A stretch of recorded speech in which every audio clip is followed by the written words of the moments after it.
বর্তমান চেয়ারম্যান নাকি জানি বললেন যে? নামটা ঠিক মনে পড়তেছে না ভাই। বললেন নাকি কার নাম যে বলবেন? ওনার মেয়ে এটা জানি, কিন্তু নামটা মনে পড়তেছে না। কোন মেয়ে ওনার? ওনার বিএনপির বর্তমান চেয়ারম্যান এখন যে কে আছে সেটার নাম একটু বলবেন। জাইমানুর। জাইমানুর তো বর্তমান চেয়ারম্যান না।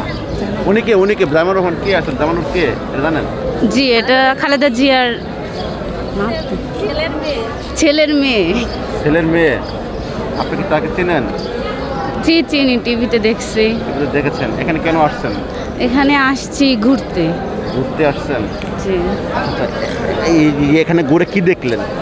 এখানে দেখলাম আমাদের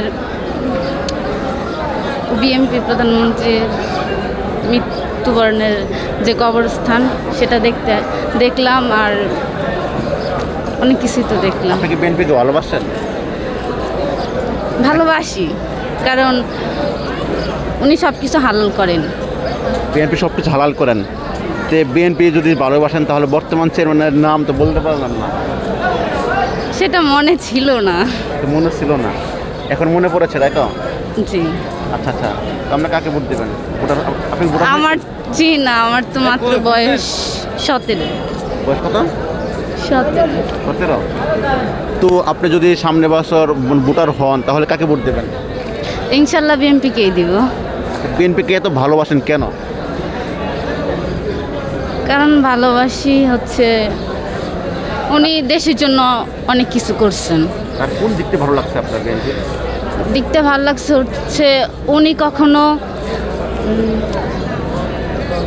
কি পাবলিকদেরকে কখনো বলেন নাই যে নিজেরা ভোট আর কি জোর করে দিয়ে দিতে। যার ভালো লাগছে সে ভোট দিছে, যার ভালো লাগে নাই সে ভোট দেয় নাই। কিন্তু আওয়ামী লীগ তো হচ্ছে যে ভোট চুরি করছে রাত্রেবেলা, এই জন্য আর কি ওইটা ভালো লাগে না। আর এজন্য যে বিএনপি এটা করে না, এই জন্য বিএনপিটাকেই ভালো লাগে।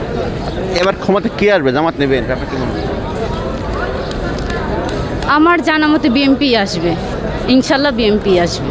ঠিক আছে, তো আপনার নামটা? আমার নাম রাইস আক্তার। ফারজানা। আপনার নাম ফারজানা, তো রাইসা বললেন কেন? কারণ আমি রিয়েল নাম বলতে চাই না।